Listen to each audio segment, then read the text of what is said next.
안녕하세요. 네, 반갑습니다. 작가님. 네. 안녕하세요. 네.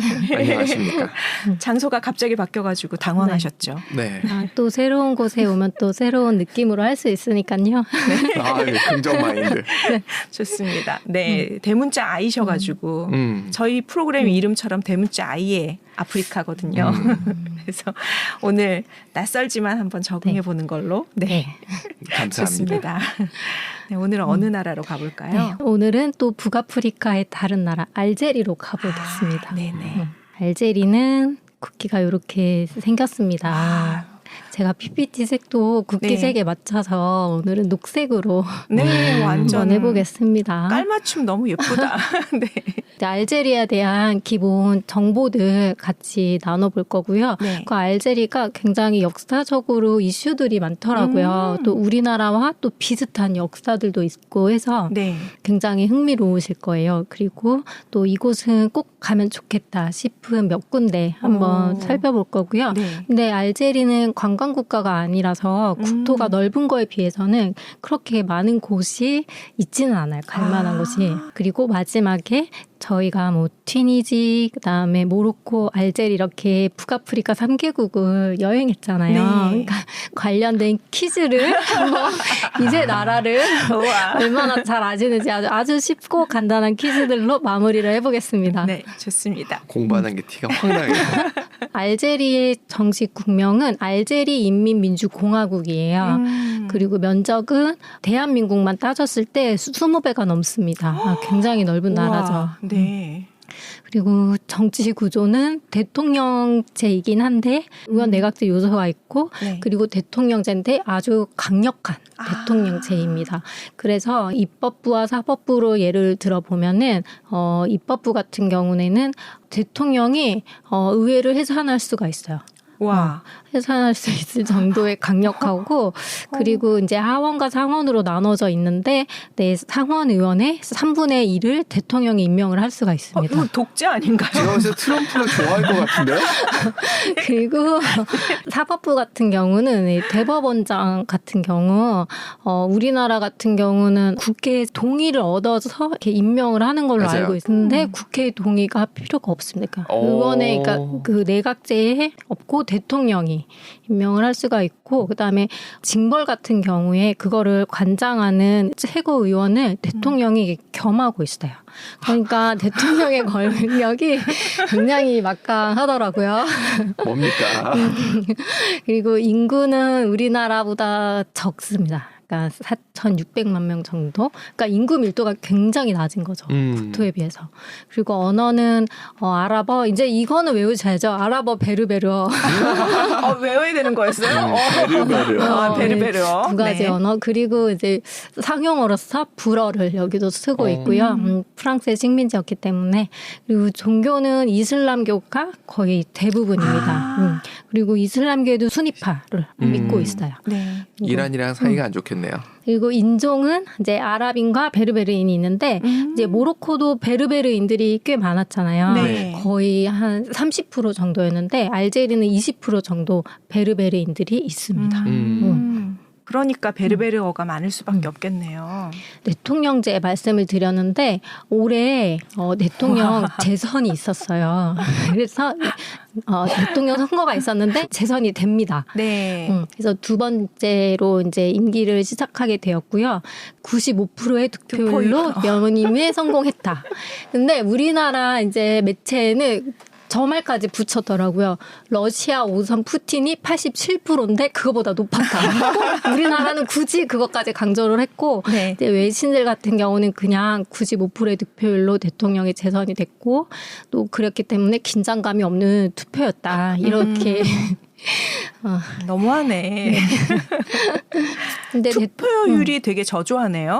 그렇죠. 투표율이 저조하고 근데 이제 대통령이 그 헌법에 보면은 그러니까 일선까지 연임을 할 수 있는 걸로 나왔어요. 네. 다음번 선거가 네. 어떻게 될지 좀 주목을 해볼 필요가 있는 것 같습니다. 자, 1인당 GDP는 한 5,000불이 안 되는 걸로 나오고요. 화폐는 디나르를 씁니다. 똑같은 이름들을 많이 써가지고. 네, 맞아요. 이거 나중에 제가 말씀드릴 거예요. 디나르. 알제리 디나르를 쓰고 있고 전 알제리 디나르가 우리나라 돈으로 10,000원 정도 하는데 그 10,000원을 가지고 시장에 가면은 알제리 사람 3명에서 4명 정도가 먹을 수 있는 고기와 야채 그 정도를 할 수가 있다고 해요. 주요 자원으로는 아시다시피 뭐 원유나 천연가스 그 이외에 다른 자원들도 많이 있어요. 그 기후는 저기 지도에 보시면 북쪽 해안가는 지중해성 기후를 띠고 있어서 대부분의 사람이 다 저기에 살고 있고 그다음에 큰 도시들도 다 이제 북쪽에 위치하고 있습니다. 그리고 그 아래는 사막은 그냥 사막이요. 그래서 언어를 보면 저는 여기가 북아프리카가 다 아랍권이잖아요. 네. 그래서 다 아랍어만 쓰는 건 아니고 말씀드렸다시피 모로코나 알제리 다 베르베르어를 쓰고 있고요. 하지만 공식 언어가 저거이고 상용어는 이제 프랑스어를 쓰고 있습니다. 비즈니스나 아니면 고등교육으로 가면은 의학이나 과학이나 기술이나 이런 거는 이제 아랍어로는 교육이 힘들고 이제 프랑스어의 교육이 필요하다고 해요. 그러면 이제 우리가 베르베르 되게 많이 들었잖아요. 네. 네. 저도 사실은 베르베르인 베르베르 이런 거를 북아프리카 역사에서 이제 많이 보게 돼가지고 저도 좀 관심 있게 봤는데 저기 보시면 북아프리카 일대에 쭉 분포하고 있었어요. 옛날부터. 네. 저게 기원전 220년도니까 여기에 지금 아랍화가 됐는데 아랍화가 되기 전부터 이 사람들이 여기에 살고 있었던 거죠. 그래서 이 사람들의 언어, 종교, 문화 이런 것들이 아직도 많이 남아 있어요. 근데 베르베르어라고 하면은 이게 그리스어로 야만인 이런 뜻이 좀 약간 있어요. 그리고 우리가 게르만족 이런 거 얘기할 때 그 사람들을 좀 그런 이민족을 칭할 때 그런 말을 많이 쓰잖아요. 네. 그런 어원이 있어서 좀 약간 부정적인 이미지도 있지만 계속 베르베르인을 사용하는 언어로 쭉 사용됐기 때문에 아 이게 뭐 부정적인 의미가 있다 이거는 아니에요. 그건 네. 아니지만은 그 사람들은 아마지그라고 자신들을 부르거든요. 근데 이 아마지그는 자유로운 인간이라는 뜻을 지니고 있어요. 이 사람들의 언어로 북아프리카를 가실 일이 있다 그러면은 이 사람들의 문화를 이해하는 측면에서는 이제 아마지그라고 해주는 게 더 적합하다라는 말이 있습니다. 뉴욕 사람들을 양키라고 표현했었잖아요. 근데 그거를 프로야구 팀에도 그냥 갖다 붙이는. 네, 그리고 베르베르어 자체는 타마지그라고 일컫는 말이 있어요. 베르베르어가 모로코나 알제리에서 공식어로 지정된 게 2000년대 들어서거든요. 그러니까 원래는 공식어가 아니었는데 이제 베르베르인들이 이제 많으니까 이 나라도 이제 대통합 차원에서 이들의 문화를 이제 인정하고 존중하자라는 의미로 이렇게 언어를 공식어로 지정하게 된 거고 네. 튀니지 같은 경우는 이 베르베르인이 많지는 않은데 얼마 전에 거기에도 이 베르베르의 문화에 관련된 문화센터라고 해야 되나 이런 게 또 몇 년 전에 생기기도 했어요. 그러니까 점점 정체성을 좀 찾는 경향이 생겨나고 있는 거예요. 그러네요. 그러니까 튀니지 같은 경우는 페니키아인들이 만든 도시로부터 시작한 데고 지금 뉴미디아 나오잖아요. 네. 카르타고하고 전쟁할 때 계속 나오는 맞아. 국가거든요. 네네. 그러니까 민족이 좀 차이가 있는 것도 좀 있는 것 같고 그래서 말씀하신 대로 언어도 좀 차이가 있는 것 같고 그래서 이제 알제리에 가면은 와 저거 어떻게 알아보지? 표시관이 이제 3개의 언어로 되어 있어요. 아랍어, 그다음에 그 베르베르어, 베르베르어, 그다음에 불어 이렇게 3가지 언어가 있습니다. 베르베르어 저 기호 체계는 일론 머스크가 좋아하는 스타일인데요. 저게 아마 그리스어가 저런 느낌 아닌가요? 제가 알기로는 그리스어가 수학 약간 공식에 들어가는 맞아요. 맞네요. 플러스도 있고 나누기도 있고 더하기도 맞아, 있고 시그마도 있고. 맞아요. 네. 와. 저희 이제 이 언어는 도통 몰라서 네. 제가 따로 말씀을 못 드리겠네요. 하여튼 표지판이 복잡하다. 네, 그리고 딱 보면은 좀 다르지 않나요, 확실히? 달라요. 네. 그래서 이제 알제리에 가면은 이런 표지판들을 보실 수 있습니다. 재밌다. 네. 아까 디나르 제가 말씀드렸잖아요. 네. 이 디나르가 원래는 로마 은하인 데나리우스 여기에서 유래를 한 거예요. 그래서 7세기면은 우마이야 왕조면 이슬람 왕조에서 이거를 도입을 해서 금화로 만들었다고 해요. 그래서 이슬람 제국이 영향을 미치는 뭐 지중해라던가 유럽이나 중동 뭐 이런 지역에까지 이슬람 제국이 무역이나 뭐 경제를 다 영향을 미쳤잖아요. 근데 그 지역에 지금 이게 남아 있거든요. 그만큼 그때의 경제 상황이 이슬람 제국이 얼마나 영향을 미쳤는지를 또 상징적으로 보여주는 예가 되기도 합니다. 그래서 뭐 알제리 디나르, 뭐 이라크, 뭐 티니지, 리비아 다 디나르라고 이렇게 쓰고는 있는데 이게 또 통화가 그렇다고 그 나라 가서 다른 나라 디나르 쓸 수 없어요. 다른 거구나. 달라요. 네. 다르고 이제 내가 만약에 알제리에서 여행을 해서 디나르가 남은 거예요. 네. 근데 그거를 반출할 수가 없어요. 아. 그래서 원칙적으로는 다 공항에서 환전을 하고 가야 돼요. 그러니까 원칙적으로는 뭐 몰래 이렇게 하고 뭐 하는 거는 모르겠지만 하여튼 그래서 이거를 다 이제 달러로 환전을 한다거나 해가지고 나가야 됩니다. 신기하다. 그런 다음 다른 나라 가서 다시 그 나라 화폐로 환전해야 되고. 네. 제가 티니지 있을 때도 티니지 입국할 때 달러에서 티니지 디나르로 이렇게 환전을 네. 하면은 그 사람들이 해주는 말이 그 환전표를 가지고 있어라 그런 말을 해줬어요. 그래서 나중에 나갈 때 남은 거를 또 환전을 할 때 요거 보여주면은 좀 더 뭐 그 제재하거나 우대까지는 아니지만 그래도 그거 가지고 있는 게 좋다 이렇게 얘기를 많이 들었었어요. 네. 그 아래는 그 로마 시대 때 썼던 은화예요. 로마 영향이 크긴 컸군요. 네. 그리고 이제 여기는 알제리 디나르인데 여기 가족 사진이네. 아닙니다. 이 아주 중요한 사람들입니다. 아, 그래요? 네. 이제 알제리가 프랑스의 식민지였다고 말씀드렸잖아요. 네. 네. 그 민족해방 전선의 지도자들이에요. 독립운동을 했던 지도자들이에요. 그 사람들을 기념하기 위해 가지고 이렇게 한 거고. 근데 그 알제리의 정당이 사실 초창기에는 일당이었어요. 그냥 하나였구나. 네, 그거를 이끌었던 사람들이 이 해방하고 나가지고 바로 이 지도자들이 만든 정당이 계속 갔거든요. 그래서 민족해방 전선에 사람들이 계속 갔고 나중에서야 이제 2당으로 바뀌어요. 그리고 그 오른쪽에 있는 거는 이 독립을 하고 나서 이 알제리 디나르를 시작했거든요. 나중에 2년 지나가지고. 그러니까 그 전에는 프랑스 이 세파를 썼어요. 프랑을 썼어요. 그러니까 식민지 시절에 썼던 그 돈입니다. 네. 그래서 두 프랑이면은 2프랑. 그다음에 생크는 5프랑 이렇게 됩니다. 전혀 불어를 몰라서. 네. 이락 운동이 뭐냐면 북아프리카 하면 아랍의 봄이잖아요. 네. 아랍의 봄 네. 너무 유명하잖아요. 근데 알제리는 아랍의 봄이 그렇게 크게 지나가진 않았어요. 그 아랍의 봄 당시 알제리 모습이고요. 그다음에 2019년도에 있었던 이락 운동 시위할 때의 모습이에요. 완전히 다르죠. 네. 그때 있던 대통령이 그대로 있었어요. 그 아랍의 봄 때도. 있을 때도. 네. 그대로 있다가 다시 그 다음 선거 때도 재선이 됩니다. 네. 그 네 번째까지 하게 돼요. 그거는 모르겠어요. 그래서 이 대통령이 5선을 하려고 하는 거예요. 다섯 번째로 이제 다섯 번째 나오는 거거든요. 네. 그래서 이제 국민들이 나와서 시위를 하는 거죠. 5선은 안 된다.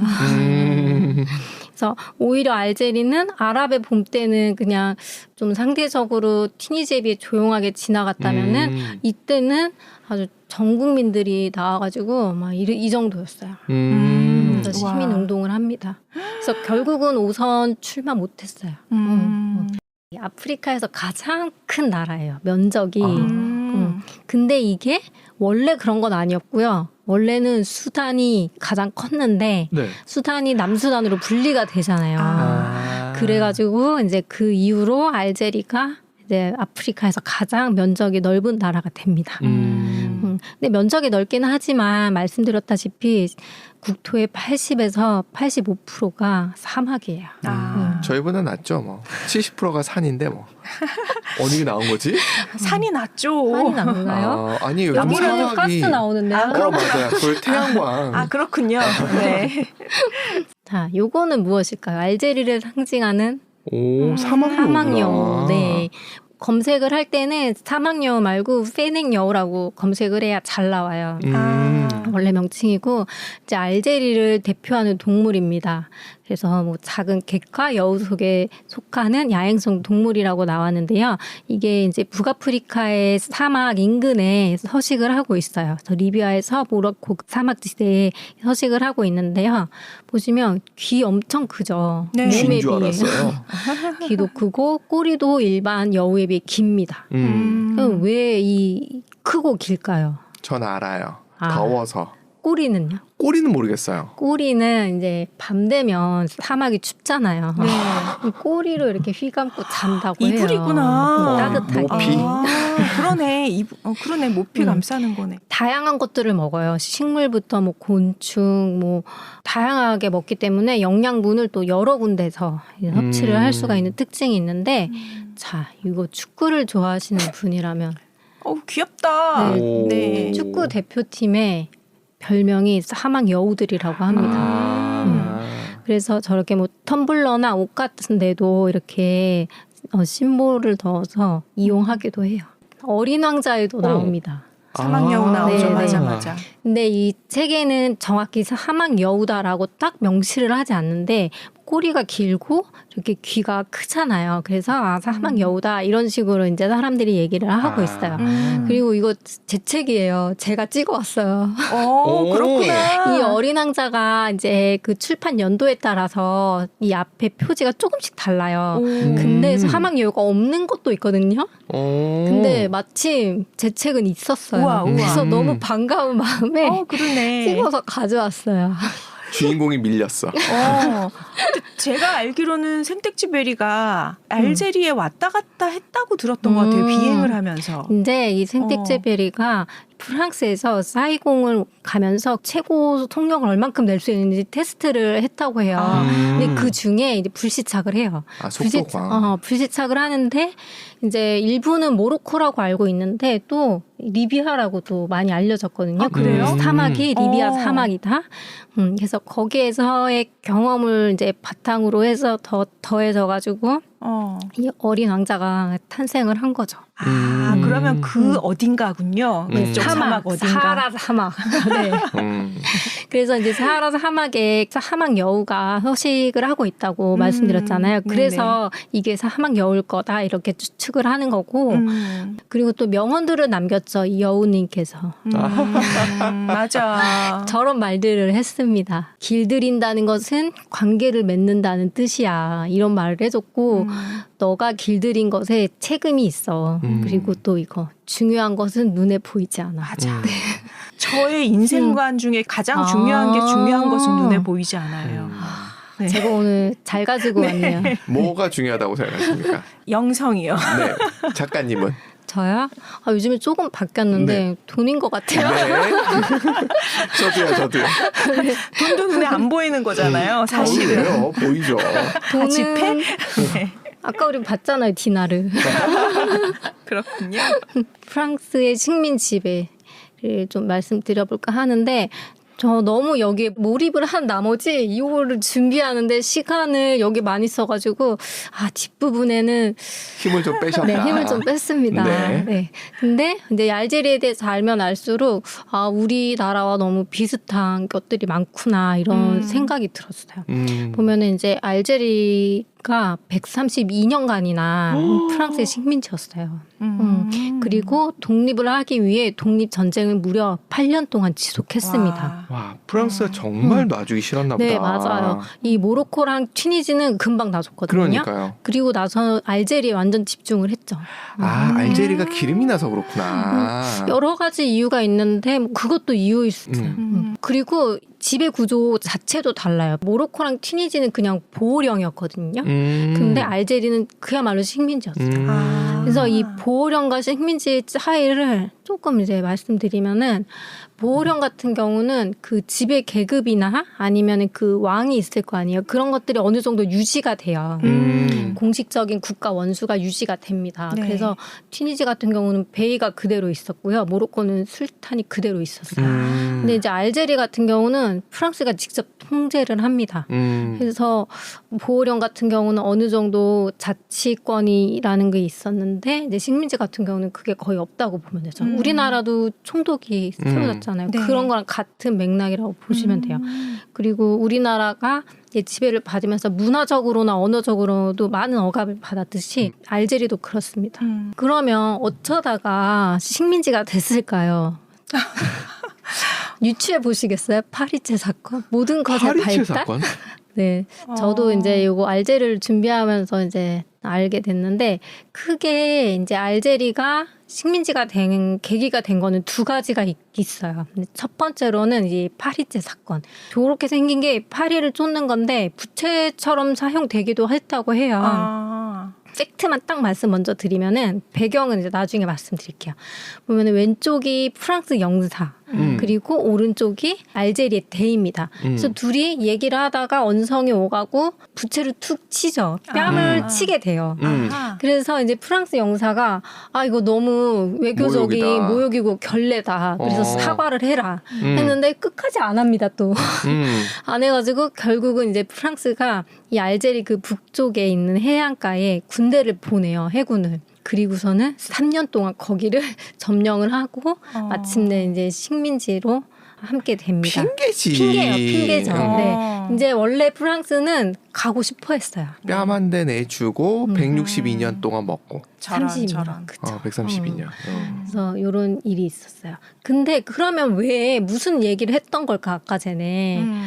보시면 가운데가 이제 유태인 상인이에요. 어디나 상인. 빠지지 않는. 네. 이 프랑스 군이 그 나폴레옹 전쟁 당시에 이제 밀을 사야 되는데 돈이 없는 거예요. 그래가지고 외상으로 이 밀을 사가게 돼요. 군인들 먹여야 되니까.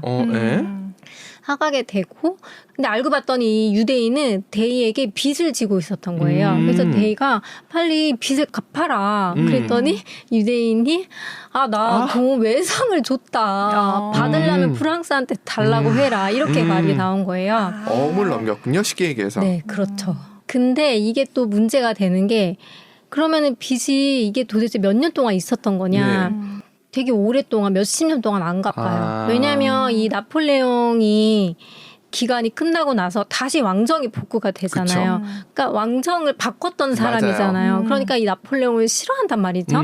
그래서 끝까지 빚을 안 갚으려고 버팁니다. 내가 왜 전 정권에 있는 빚을 왜 내가 갚아줘야 돼? 이러고선 계속 버텨요. 버티다가 이제 데이가 계속 갚으라고 독촉을 해요. 했더니 조금 갚는 거예요.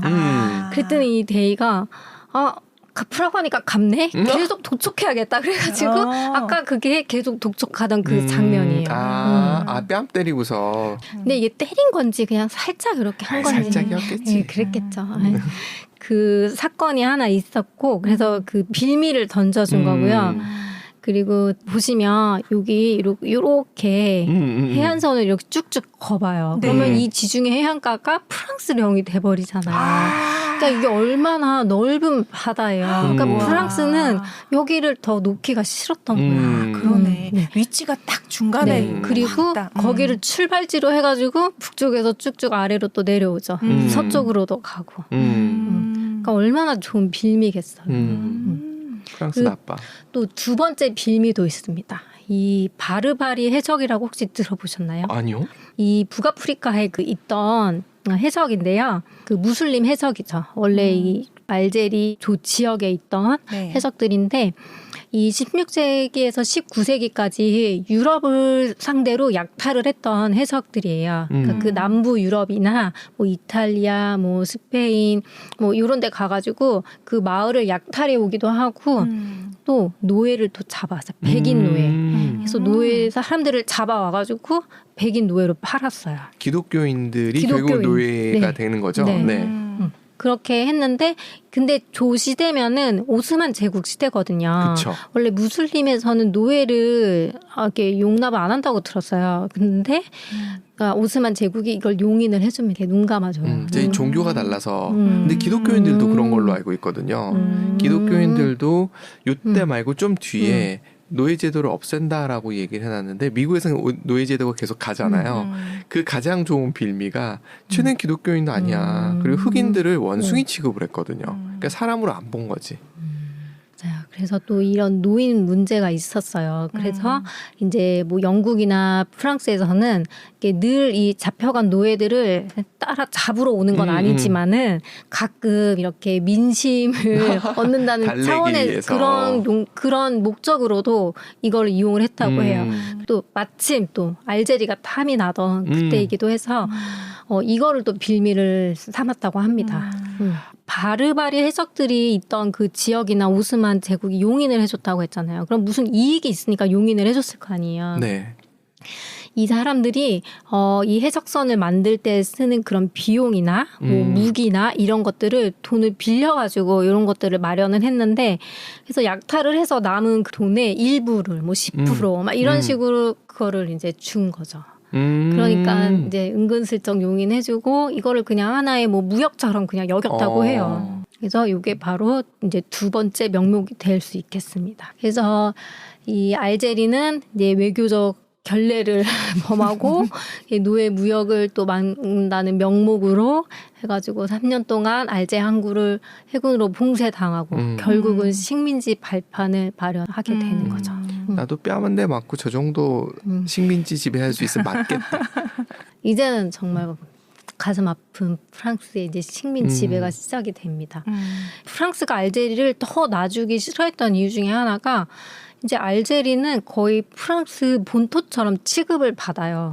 그래서 보면 지금 세 가지 색깔이 보이죠. 네. 그게 이제 알제리가 아까 그 북쪽에 그 해변가에 있었던 세 개의 도시예요. 그 지역인데 그 행정구역을 저거를 데파트멍이라고 하거든요. 네. 프랑스의 아예 행정구역으로 만들어버린 거예요. 그래서 91, 92, 93 한 번째더라고요. 그러면은 국토가 이렇게 넓은데 이거를 지배할 사람들을 보내야 되잖아요. 네. 그래서 이민족이 한 100만 명 정도가 이쪽으로 오게 됩니다. 프랑스인과 뭐 유럽인들 다 해가지고. 그래서 저쪽에 많이가 살았구나. 네, 맞아요. 그리고 이제 식민 지배를 하면서 이 네이티브 코드라는 거를 써요. 이거는 이제 여기 알제리만 해당되는 게 아니라 다른 식민지에서도 네이티브 코드라는 거를 이제 차별법이죠. 한마디로 식민 지배를 하는 데 있어서 썼던 차별법이라고 할 수 있는데 알제리에 처음 도입을 한 뒤에 다른 식민지로 확대가 됩니다. 그래서 뭐 강제 노동이나 아니면 집안일을 명령을 하면은 와서 복종하고 해야 되고 그다음에 규칙도 준수해야 되고 또 야간에 이동하면 안 되고 뭐 감시하고 처벌하고 관련된 그런 법률 체계 같은 거예요.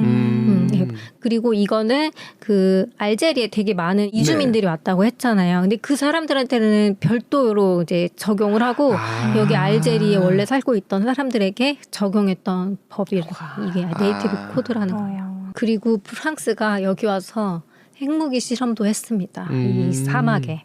그래서 한 17번 정도를 했어요. 6년에 걸쳐가지고. 뭐 지상에서 하는 거, 그 다음에 지하에서 하는 것까지 해가지고. 근데 그 당시에 그래도 사막이긴 하지만 살았던 사람들이 있잖아요. 그쵸. 근데 그 사람들은 이 지역에 저 핵무기 실험하는 게 위험하다는 걸 아무도 말해주지 않아서 몰랐다는 거죠. 그래서 지금 방사능에 또 노출됐던 사람들이 아직도 고통을 받고 있습니다. 자료들도 굉장히 많고 영상도 많이 있어요. 근데 저게 체르노빌 그 드라마를 봐도 처음엔 모르죠. 전혀 모르더라고요. 저게 그게 어떤 위험이 있는지를 몰라서 그거 구경하는 사람도 있고 그게 죽음의 달인가? 그래서 그 다리에서 구경하던 사람들은 살아남은 사람이 없다 그러더라고요. 아마 아직도 고통받고 있는 알제리 사람들이 꽤 있을 거예요. 그래서 이제 독립전쟁 제가 8년 동안 했다고 했죠. 네. 정말로 긴 시간 동안 독립을 쟁취하기 위해서 많은 사람들이 이제 독립운동을 하게 되는데요. 무려 그것도 8년 동안 정말 긴 시간입니다.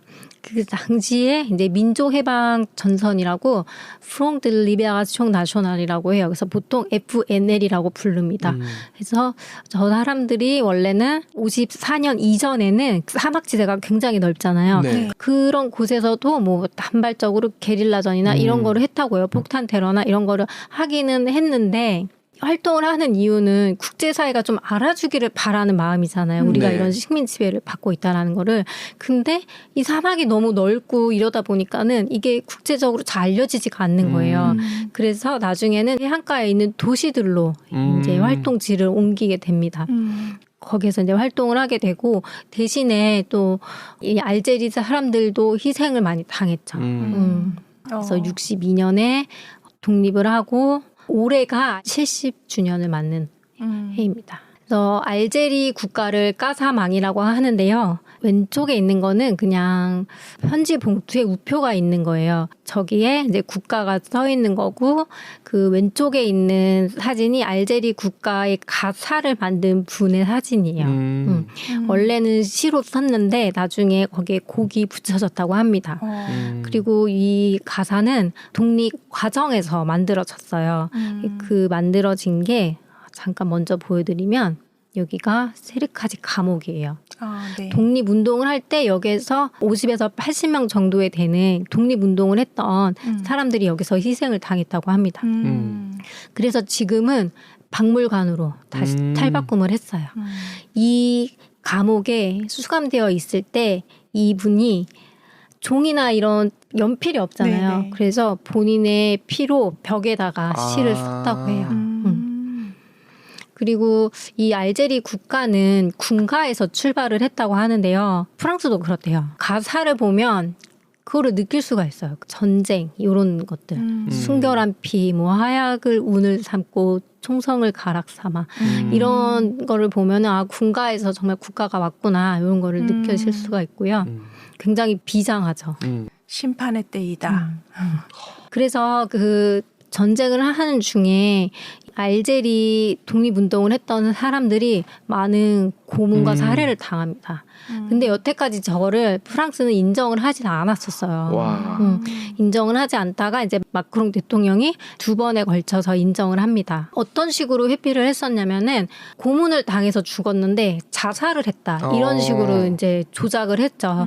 근데 그게 나중에는 그게 아니라 고문을 당하는 중에 죽게 됐다. 이렇게 나중에 인정을 했고 하지만은 요거는 아직 없다라는 거. 공식 사과는 하지 않다. 그러니까 그냥 제스처를 취했긴 하지만은 공식적으로 그런 전쟁에 대한 사과는 하지 않았습니다. 아직까지도. 네. 여태까지 좀 약간 무거운 얘기였는데 네. 근데 그런 잔혹한 또 역사들이 있었고 알제리 사람들이 얼마나 마음이 아플까 그런 게 약간 좀 공감이 되더라고요. 네. 그리고 이거는 프랑크폰이라고 프랑스 어권 국제기구라는 건데요.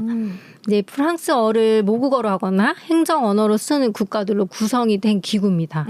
그래서 지금 80개국이 넘게 가입이 되어 있는데 사실 알제리는 단일 국가로 치면은 프랑스어를 많이 쓰는 나라 중에 3번째예요. 근데 이 여기에 가입 안 했어요. 프랑스어를 그 식민시대 잔재라고 생각하기 때문에 여기에 가입을 하지 않고 있습니다.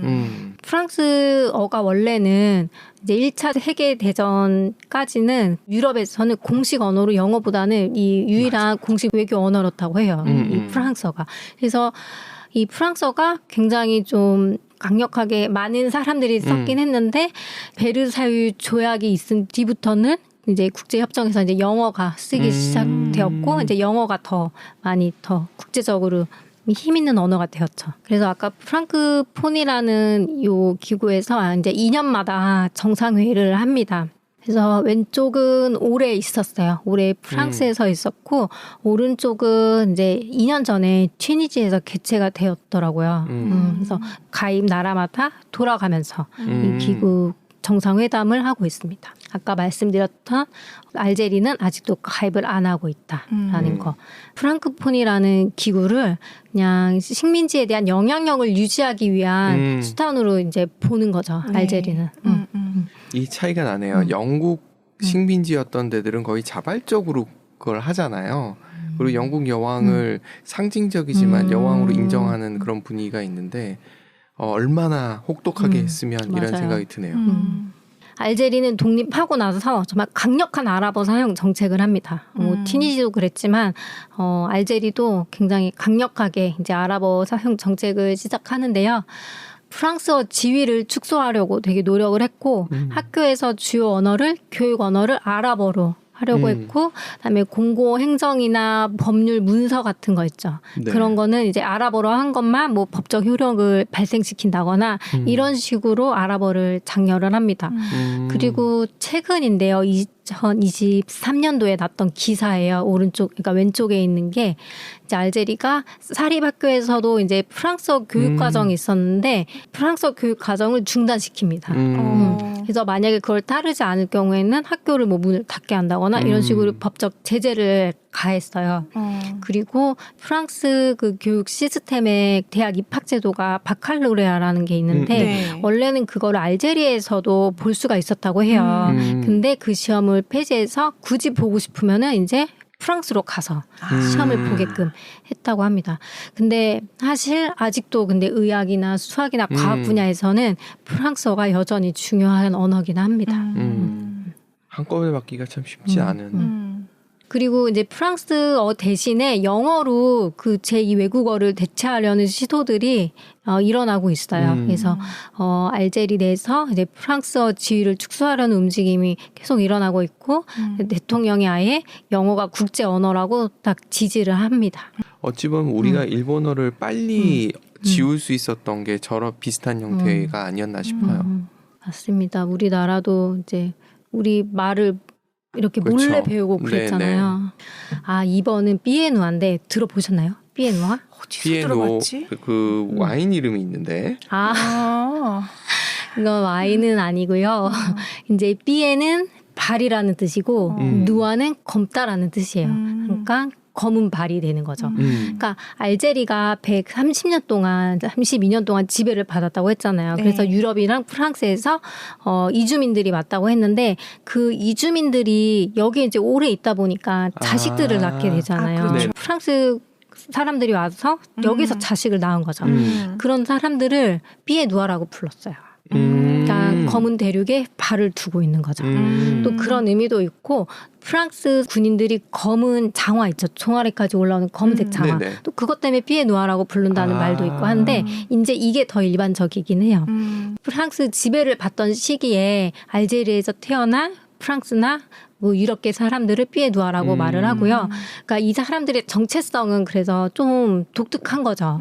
부모님은 프랑스에서 이제 온 사람들과 아닌 경우도 있겠죠. 세대가 길어졌으니까. 근데 프랑스 시민인데 여기에서는 아랍과 아랍 문화 그리고 이런 알제리 문화의 정체성을 또 가지고 있는 거죠. 독립을 했을 때 무려 인구가 10%나 됐다고 합니다. 10분의 1이면 엄청 많은 거죠. 그렇죠.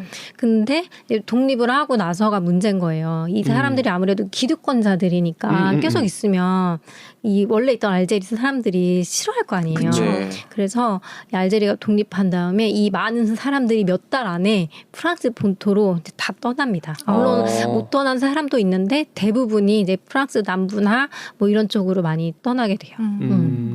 그래서 독립을 하자마자 이 오랑도 그 알제리의 도시거든요. 네. 거기에 이 삐에누아들이 많이 살고 있었어요. 프랑스계 거주민들한테 보복 학살을 하게 됩니다. 그래서 이 사람들이 급하게 이제 기다리고 있는 거예요. 가려고. 그래서 약 80만 명의 삐에누아가 본토로 대거를 이주했고 근데 또 프랑스에서는 환영받지 못했어요. 왜냐 너무나 한꺼번에 이 사람들이 그치. 몰려오는 것도 사회적 문제가 될 수 있고 하니까 그렇게 환영받지는 못했고요. 그래서 이 삐에누아들이 수적으로도 많은 사람들이잖아요. 그래서 사회 문화적으로도 영향을 많이 미쳤고 경제적으로 정치적으로도 많이 영향을 미쳤는데 일단은 기후가 남부 프랑스가 그 북아프리카 지역과 비슷한 지중해성 기후라서 그쪽으로 많이 가고요. 그래서 이런 식문화를 많이 가지고 온 거예요. 그래서 쿠스쿠스 많이 들어보셨죠? 쿠스쿠스, 네. 이게 제가 얼마 전에 봤던 한 설문조사에 의하면은 프랑스 사람들이 좋아하는 음식 중에 상위 5개 안에 들었던 음식이 또 이 쿠스쿠스예요. 그만큼 많이 먹는 거예요.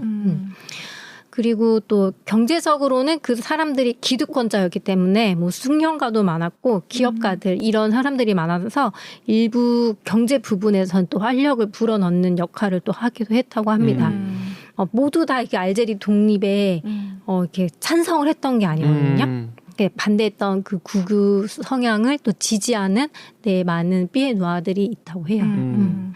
그리고 이 하르키라는 건데 하르키가 알제리 전쟁 동안 많은 군인들이 필요하잖아요. 네. 전쟁을 네. 치르기 위해서. 그때 프랑스 군과 함께 보조군으로 복무했던 이 알제리 군인들입니다. 그러니까 이 사람들도 알제리에 있으면은 위험하잖아요. 네. 그래서 이 사람들이 프랑스로 가려고 했는데 프랑스에서도 그렇게 환영받지 못했어요. 이 사람들도. 보시면은 프랑스 정부에서는 이 사람들에 대해 동정심이 거의 없고 그냥 목적이 없는 용병이라고 이렇게 묘사를 했어요. 그렇게 크게 관심을 두지 않았다. 왜냐하면 프랑스인이 아니었기 때문에. 아까 그래도 피에누아는 프랑스인이었잖아요. 근데 이 사람들은 아예 프랑스인도 아닌 거잖아요. 그런데 이제 그 프랑스군 장교들 중에는 이 사람들이 얼마나 프랑스 군들과 섞여서 전쟁을 치렀다는 걸 알기 때문에 일부 장교들은 이 사람들을 도와서 알제리에서 탈출할 수 있도록 도왔다고 해요. 아프간에 있었던 한국 대사관 직원들에게 빼내는 거랑 비슷한 느낌이었겠네요. 요거는 그 앞에 피에누아 얘기 드렸죠. 그 피에누아인 그 작가 너무나 유명하죠. 알베르 까미 그리고 이브 생 로랑도 피에누아고요. 자크 랑시에는 철학자입니다. 이 사람들도 다 피에누아예요. 그리고 이 사람들 말고도 굉장히 많은데 제가 모르는 사람들이 너무 많은 낯선 이름들이라 다 가져오진 않았는데 많습니다. 역시 문화가 혼종이 되면 뭐가 나와. 저는 그 알베르 카미의 그 이방인 읽을 때도 뭔가 좀 느낌이 좀 특이했거든요. 좀 특이해요. 많이 맞아요. 특이하죠. 네, 그래서 아마 그런 배경이 있어서 그렇지 않을까. 그렇겠네요. 네, 알제리 산업은 요거를 안 볼 수가 없죠. 왜냐하면 알제리 산업은 굉장히 단순해요. 자원 의존형 경제 구조. 네. 네, 90% 석유나 가스로 수출을 하고요. 정부 재정의 60%를 차지하고 있습니다. 와. 그리고 주로 다 뭐 유럽이나 뭐 튀르키예 이런 데 많이 수출을 하고 있습니다. 아, 심플하네요. 네. 저렇게 심플하면 안 되는데. 그러니까 그래서 알제리도 요걸 알기 때문에 네. 산업을 다각화하려는 노력들을 하고 있기는 해요. 사막지대에 있는 가스 매장 지역입니다. 야, 좋겠다. 좀 부럽죠. 이런 네. 거는. 정말 LNG 수출 1위, 천연가스 매장량 10위, 시힐가스 매장량 3위, 철광석 아프리카 3위. 너무 많아요. 와. 상위권에 너무 많은 거예요. 요것도 재밌더라고요. 이제 알제리가 가스를 많이 수출을 하고 있는데 근데 솔직히 이제 러시아와 우크라이나 전쟁의 영향도 있어요. 이것 때문에 뭐 금수 조치도 많이 있었잖아요. 네. 러시아산 에너지 쓰지 말아라. 이런 것도 있으니까 오히려 이 혜택이 알제리로 오는 거예요. 알제리에 와. 가스를 사가려고 유럽 나라들이 이렇게 많이 협약을 맺고 그렇죠. 근데 여기 보시면은 이 빨간색 보이시죠? 네. 이 가스관은 아직 없는 가스관인데요. 네. 어디부터 연결이 되냐? 여기가 바로 나이지리아. 그 중간에 니제르가 있고 쭉 옵니다. 이게 뭐냐면요. 이 지금 추진 중인데요. 이 가스를 LNG면 배로 가는 거잖아요. 그쵸. 그러면은 운송비도 많이 들고 맞아요. 시간도 많이 걸리잖아요. 거기에 농축하고 푸는 것도 맞아요, 비용이라고 그랬어요. 맞아요. 그래서 여기에 가스관을 만들면 그냥 쭉 직진. 배로 안 가도 되고 그냥 가스관으로 쭉 보내는 거예요. 그래서 요거를 이제 알제리와 나이지리아가 추진을 하고 있어요. 그리고 중간에 니제르가 있으니까 이게 3국이 이게 MOU도 맺고 막 그렇습니다. 니제르는 뭐 중간에 좀 뺐으면 되니까. 그러네요. 한데 이게 저는 2000년대 뭐 20년대 이렇게 들어가지고 있던 얘기인 줄 알았는데 그게 아니었어요. 1970년대부터 제안이 됐던 거예요, 이게. 근데 이제 2000년대 돼가지고 알제리와 나이지리아랑 이런 거 한번 해보자 해서 이제 MOU를 맺고 그리고 나서 그러면은 얼마나 이게 타당한지 조사도 한번 하고 그래서 완료도 하고 하다가 이제 니제르까지 이제 합세를 합니다. 그래가지고 막 추진을 하려고 하는데 갑자기 중단이 돼요. 2013년도에. 이게 알제리에 있는 아메나스라는 지역에서 인질 사건 때문에 중단이 돼요. 그러다가 이제 18년도에 다시 재출신이 됩니다. 그래서 지금 합동회의도 하고 있고 이렇게 진행이 되고는 있기는 해요. 근데 그러면 이 아메나스 인질 사건이 도대체 뭐길래 오랫동안 그러니까요. 저렇게 중단이 됐을까 보시면 이 알제리 동쪽에 인 아메나스라는 지역이 있는데 여기가 그 가스 시설이에요. 테러리스트 조직이 여기를 장악을 합니다. 그래가지고 여기에 있던 외국인 노동자들도 많았고요. 그리고 알제리 사람들도 많았는데 이 굉장히 많은 사람들이 사상을 당해요. 근데 이때 국제사회에서 비난을 받았던 게 알제리가 공유를 많이 안 한 거죠. 이 사건이 이러이러하고 어떤 군사 작전을 펼칠 거고 이런 거를 이제 여기 왜냐면 일본도 있고 영국도 인질들 중에 있었거든요. 근데 그거를 같이 이렇게 공유를 한 게 아니라 알제리 군사가 독단적으로 이제 작전을 펼쳐요. 이제 사람들이 하는 말은 그래서 더 많은 희생자가 났다 이렇게 얘기를 하는데요. 요런 사건 때문에 이제 갑자기 이제 알제리가 너무 불안정한 나라구나 해가지고 그게 좀 중단이 됐었고 그리고 최근에도 또 이슈가 됐던 게 이 니제르 때문에 그래요. 원래 니제르는 굉장히 서방 국가들이랑 좀 친한 편이거든요. 근데 얼마 전에 쿠데타가 발생을 합니다. 근데 요 라인이 다 쿠데타가 많이 일어나는 나라들이라서 이게 쿠데타 벨트라는 말이 있어요. 아시나요? 아시죠? 네. 말도 잘 만들어. 네. 근데 그건 이제 니제르가 껴있는 거예요. 그래서 외부에서 나라들이 봤을 때는 나이지리아에서 쭉 오는 파이프 이거 해도 되나 이렇게 약간 그러네. 망설여지는 거죠. 그 중간에 다 어떻게 망쳐놓으면 빼먹거나 망쳐놓으면 그죠. 이 가스가 파괴되면 그러니까. 못 가잖아요. 그래서 요거를 이제 파고든 게 바로 모로코입니다. 우리 쪽으로 와. 모로코는 나이지리아에서 서쪽 해안으로 쭉 아프리카를 돌아서 모로코로 우리한테 주면은 우리가 스페인 가깝잖아요. 스페인으로 우리가 보낼게. 그래서 이렇게 협의를 하고 있는 거예요. 그래서 16년도에 논의를 했고 이제 22년도에 모로코랑 나이지리아랑 또 MOU를 맺습니다. 그리고 이제 서아프리카를 무려 13개국을 통과를 하면은 이거 그러면 이 나라가 다 잘 먹고 살 수 있다.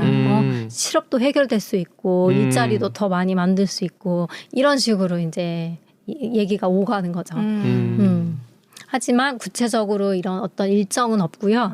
근데 최근에 올해 10월 달에 여기에 관련돼서 워크숍이 열렸다고 해요. 그걸 바로 서아프리카 경기 공동체 해가지고 모여가지고 이제 협의를 하고 있고 아직 확정된 건 아니고 이제 12월 정도에 결정 예정이라고 합니다. 알제리가 유럽에서 그 에너지 수요가 많아졌다고 말씀을 드렸는데요. 최근에 기사만 몇 개 가져온 거예요. 우크라이나, 러시아 전쟁 이후로 아프리카에서 석유 생산량이 3위가 됐고 그리고 이 유럽들은 우리 에너지 속국에서 벗어나자. 이제 아프리카 산 에너지를 쓰자. 이렇게 대안으로 급부상했고요. 최근에는 또 유럽이 알제리에 가스 공급량을 확대해달라는 요청도 했습니다. 나이지리아와 알제리 가스 파이프라인 말씀드렸는데 네. 보시면은 알제리는 뭐가 제일 많아요? 천연가스가 많고 그러네요. 나이지리아는 석유가 많고 그러니까 이 둘이 뭔가 하면은 아프리카에서 정말 에너지 완전 파워를 낼 수 있는 그런 나라인 거죠. 그 파이프라인이 지나가는 그 라인이고요. 이렇게 해서 그 알제리의 이슈랑 알제리의 역사 이런 부분들을 살펴봤습니다. 그래서 알제리는 꼭 이곳을 가보면 좋다라고 할 만한 곳이 3군데 정도 돼요. 그리고 알제리는 비자를 받아야 되더라고요. 갈 때 관광 비자를 받아서 가야 되고요. 베자이아, 콩스탄틴, 티파자 이렇게 3곳을 보실 건데요. 다 북쪽 해안가에 위치하고 있어요. 네. 베자이라는 곳인데요. 지중해 진주라고 불립니다. 근데 이 진주라는 말이 모로코에도 지중해 진주, 맞아요. 튀니지에도 지중해 진주, 다 진주가 붙습니다. 진주가 많이 나나 봐요. 네. 그리고 이 지역은 바다도 있지만 산도 같이 즐길 수 있는 그 풍경이 굉장히 아름다운 곳이고요. 카르타고와 로마 시대부터 중요한 항구 도시였다고 합니다. 그리고 이 피보나치 생뚱맞죠? 네. 피보나치의 수열 이런 거 들어보셨죠? 이탈리아의 수학자인데요. 이 사람이 이 베자이아에 와가지고 아랍 수학을 배워가서 그래서 이탈리아에 돌아와가지고 이 아라비아 숫자를 보급을 하게 됩니다. 그래서 의외로 수학과 관련이 있다. 이곳이 그걸 말씀드리고 싶었습니다. 저게 굉장히 클 거예요. 로마자로 숫자를 표기하면 줄 맞추기가 되게 나쁘다 그러더라고요. 근데 아라비아 숫자로 하게 되면은 줄을 딱딱 맞출 수 있잖아요. 수학을 빨리 발전시킬 수 있었느냐 없었느냐 영향을 미쳤다라는 학자들도 있더라고요. 그래서 이 아라비아 숫자 보급한 게 굉장히 중요한 거군요. 그렇죠. 그러니까 한자 같은 경우는 재밌는 게 얘는 자릿수에 딱딱 맞기는 해요. 1의 자리, 10의 자리, 100의 자리는 맞잖아요. 그래서 한국 사람들이 수학을 잘하는 것도 그런 배경이 있다라는 얘기들 하더라고요. 두 번째는 콘스탄틴, 콘스탄틴이라고도 하고 불어식으로는 콩스탄틴이라고 하는데 다리의 도시라고 불립니다. 수도교 같은 게 있네. 네, 여기가 협곡이 되게 심해가지고 이렇게 다리로 연결을 많이 해놨어요. 그래서 왼쪽에 있는 거는 이제 로마 시대 콘스탄티누스 황제 이름을 따가지고 만들었고 또 로마 시대에 만들어진 다리예요. 석조로 만들어진 다리인데 지금은 재건을 한 거긴 했지만 아직 이렇게 있고요.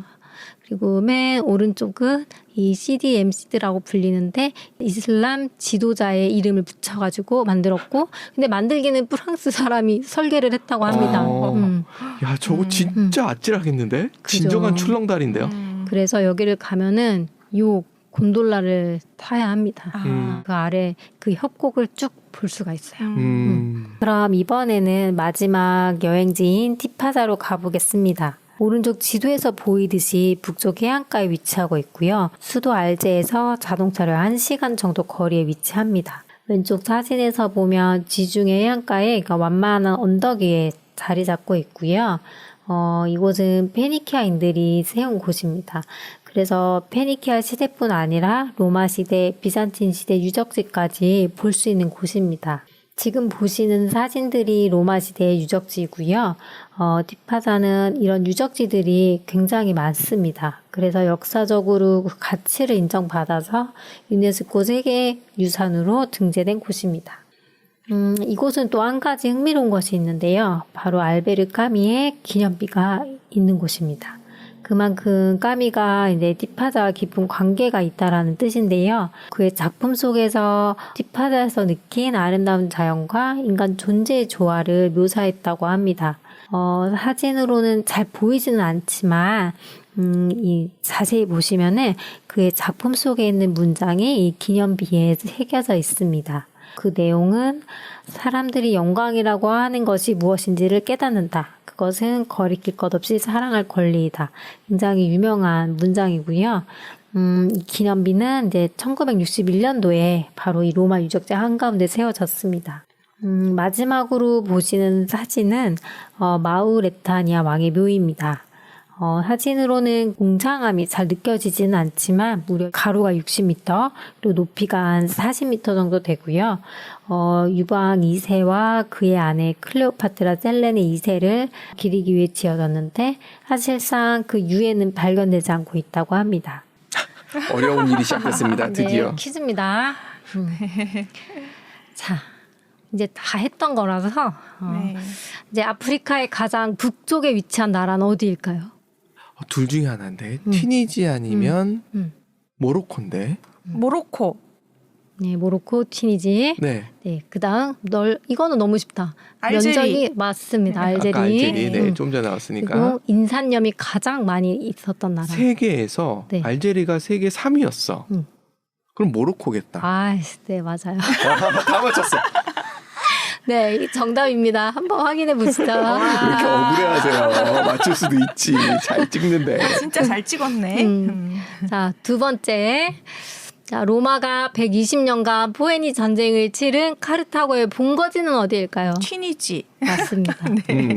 그리고 해안지대의 자동차 산업이 발달한 나라. 저거 저번 시간에 했던 것 같아요. 그럼 모로코. 아, 맞아요, 맞아. 네. 그리고 요거 너무 쉽다. 방금 해가지고 알제리. 세계 네. 에너지 시장의 핵심 국가. 알제리. 알제리. 자, 확인해 보세요. 그리고 세 번째 문제. 아프리카에 최대 모스크가 있는 나라. 제가 요것만 보여드릴게요. 사진. 아프리카에 저거 본 기억난다. 이거 모로코. 어디지? 네, 맞아요. 모로코. 맞죠? 네.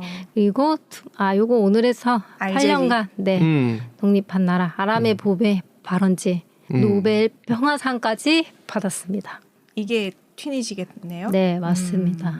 너무 쉽죠? 네. 네 번째 문제. 아랍 세계에서 최초의 여성 총리가 선출된 나라. 여성 인권이 선두적이었던 나라죠. 여성 총리? 헷갈린다. 와, 딴 걸 먼저 맞춰야지 맞출 수 있을 것 같아요. 그러면 아랍어와 베르베르어가 인 공영어인 두 개 나라. 오늘 일단은 했습니다. 알제리. 네네. 그리고 모로코. 네, 맞습니다. 그리고 프랑스계 유럽 정착민을 의미했던 비엔누와 관련된 나라. 알제리. 네, 그러면 여성 총리는 튀니지겠죠. 튀니지. 네. 네. 이렇게 찍을 수밖에 없네. 네. 요거는 각 국가의 수도입니다. 네. 제일 어렵다. 이 중간에 있는 알제리가 알제고. 네. 너무 쉽지 않아요? 튀니지가 튀니스고. 모로코가 라바트? 네. 제일 훌륭합니다. 위에가 직선이네요. 역시 단기 기억력은 못 나는 따라가요. 그림은 잘 맞춰. 저 실력으로 스카이를 갔다는 것이. 네, 이로써 오늘의 알제리 이야기를 마치도록 하겠습니다. 와, 오늘 작가님 너무 재밌게 준비한 티가 막 정말요? 팍팍 나서 완전 재밌었어요. 장표도 장난 아닙니다. 그러니까 네, 열심히 들어주셔서 감사합니다. 감사합니다. 아프리카를 많이 알게 됐어요. 네. 네, 감사합니다. 네. 수고하셨습니다. 수고하셨습니다.